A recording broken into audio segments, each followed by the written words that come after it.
Welcome to the Ultimate Lune build guide for Expedition 33. We will start with some basic tips for those who are just starting the game and want a brief guide on how to locate attributes on Lune and which abilities to choose. We will discuss the best Pictos and weapons for the entire game, and finally I will show you two different endgame builds, one for the beginning of the endgame that will help you clear everything in a balanced way, and another one that will deal hundreds of millions of damage and will absolutely break the game. There won't be any major spoilers in the first part of this video, but as we progress it will gradually become more and more revealing. And with that out of our way, let's just begin. For our starters, a few basic tips without spoilers. For the entire game you will want to use the 3 Picto slots in order to acquire the base stats they give and not the passive abilities. Of course, some Pictos later on are consuming way too much Lumina and you might want to equip them for Lumina economy, but in general these 3 Picto slots are the best way to acquire critical chance, speed and health. Having high enough speed will allow you to play first and sometimes can even give you 2 turns in a row. And most importantly, you want to have enough speed to prevent your enemies from taking 2 turns before it's time for you to play. For the early game and until you reach level 30, your best bet to increase your damage output is to level up your weapon and spend your attributes on might. I recommend to just spend your points on agility when you notice enemies playing twice and spend the rest of them on might for more damage. As for your 3 equipped Pictos, until you reach level 30, use anything that gives you speed. As I've said, the core damage output right now will come from your weapon's level and might. The 2 best weapons for the early till mid game for Lune will be the Minerim and Kralim. You can use either of them since both can be acquired very early in the game and you shouldn't worry too much about it since at some point you will reach the damage cap no matter which weapon you're holding. I will leave links in the description where you can find both of them and some extra information about them. And lastly, let's have a look on Lune's best abilities combo. When the game begins, you will naturally use Ice Lance followed by Immolation. The first combo, however, that you want to unlock is Electrify to gather Stain and Crystal Crush to spend them. Electrify will cost only 1 ability point to be cast, and Crystal Crush will hit multiple times, making it a great spell for these levels. Rock Slide is another useful spell that you will unlock along the way, and you will use it mostly to break enemies.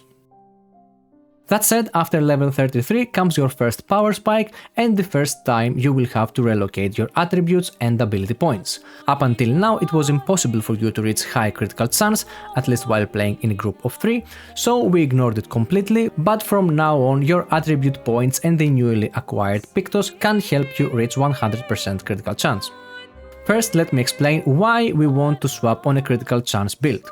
The combo that we want to use from now on is to cast Elemental Trick to gather stains and Elemental Genesis to spend them. Elemental Trick will give us 1 of each stain, but it requires for it to critical hit. Once it does, we will have all 4 different stains and we will be able to cast Elemental Genesis. Elemental Genesis is an extremely powerful 8-hit area of effect ability that will deal the highest amount of damage possible before breaking the damage cap. As you can see, each of the 8 consecutive strikes reaching the 10k maximum damage cap and pretty much finish every fight in 1 round.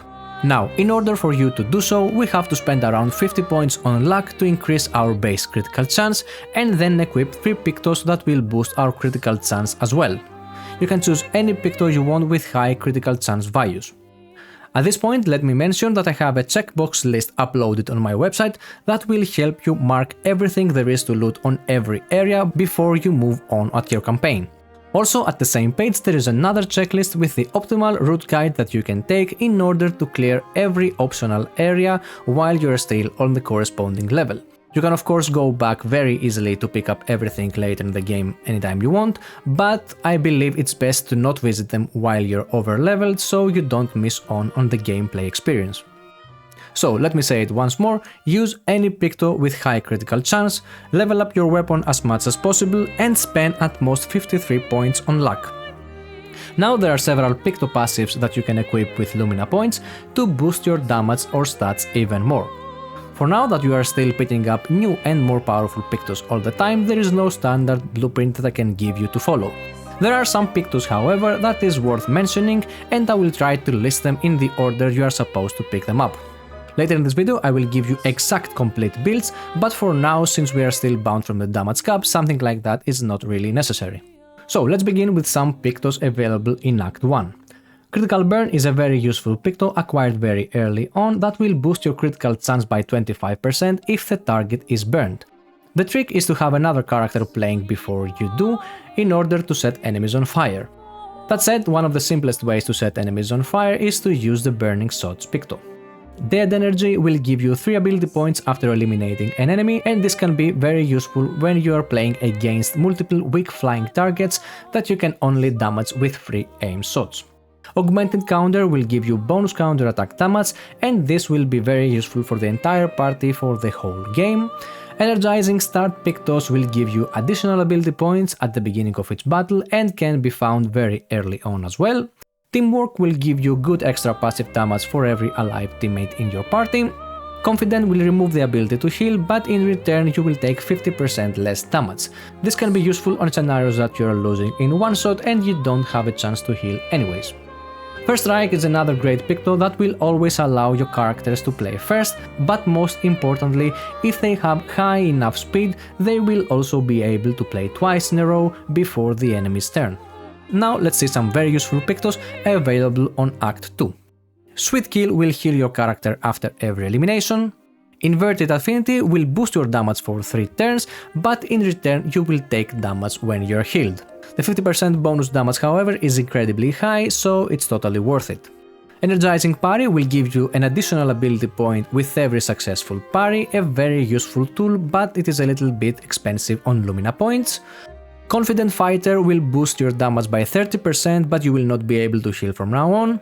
Similarly, Glass Cannon will also boost your DPS, but you will take additional damage in return. And Immaculate, however, will just boost your DPS until you get hit from an enemy attack.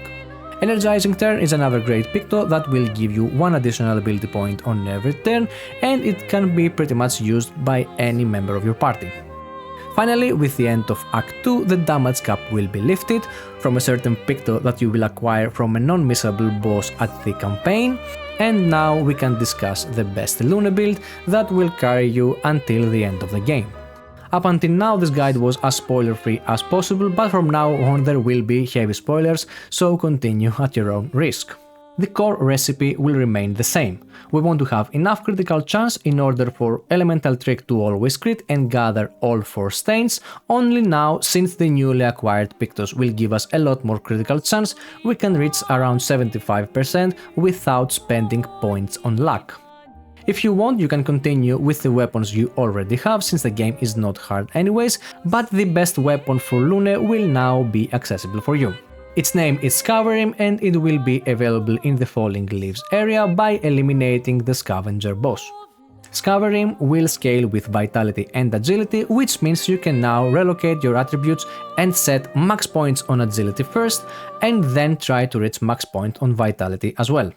If you think you need some more points on luck to reach high critical chance, don't hesitate to do so, since you can relocate again anytime you want. As I've said, your combo will remain the same: Elemental Trick to gather and Elemental Genesis to spend. At this point it's good to know that the ability Hell is more powerful than Elemental Genesis, but we didn't use it until now because it only hit twice, meaning with the damage cap the maximum damage possible is 20k, when Elemental Genesis could do 80,000. So if you manage to have the 9 ability points that are required to cast Hell, don't hesitate to do so, but be careful to have all 4 different stains available first. An example build for this point onward would be to have 3 high level Pictos that will give you high amounts of speed and critical chance, and some good choices available by the end of Act 2 could be Immaculate, Greater Powerful and Breaking Attack. But as I've said, anything that gives you high critical chance and speed could be just fine. Finally, I thought that it's best if I list Picto combinations that you can use depending on how many Luminas you want to spend on Lune. Starting with some mandatory, Augmented Counter 1 and 2 will both be very cheap to use and very powerful. Critical Burn will help you reach 100% critical chance if the target is burned. Energizing Start Pictos combined with Energizing Turn will give you all the ability points you will ever need in order to cast your combo, even if you were to play twice in a row. First strike, as I've said, is important to always play first or even sometimes play twice. Glass Cannon, Immaculate, Inverted Affinity and Roulette are all good DPS boost and very cheap to use, and all of them can be acquired before Act 3. Roulette is not that useful until you break the damage cap, since you can reach max damage without it. Moving on to a very powerful Picto combination that gets online when your character's HP falls under 10%. The trick to do so is to use the auto-death Picto combined with Survivor, and that will let your character alive with 1 HP. Now you can use and benefit from the following Pictos. Solidifying will give you 2 shields that will help you survive at least 2 hits, since now you're only having 1 HP, and don't worry because we will use more tricks to add more shields to you when the battle begins. At Death's Door will give you 50% bonus damage, and Critical Moment will give you 50% bonus critical chance. Now, as you can see, if we take 50% critical chance from a single Picto, that means we can use 2 out of 3 Picto slots in order to equip more expensive Pictos instead of critical chance. And with that comes into play the Picto Cheater. Cheater is available by eliminating a boss on the continent after Act 2 and allows you to always play twice in a row. With this Picto as Lune, you can finish most of the fights before the enemies be able to take a turn. It does cost 40 Lumina points to equip though, and that's why I'm mentioning now, because we have 2 Picto slots available. Next we have In Media Res that will give us 3 shields when the battle begins, and we can combine it with powerful Shield Picto that will give us 10% bonus damage for each shield active on our character.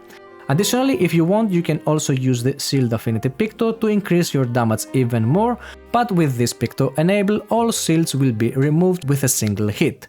So you will have to trade all of your survivability for 30% bonus damage. Next we have several ways to enable all 3 buffs, Rush, Powerful and Shell at the same time.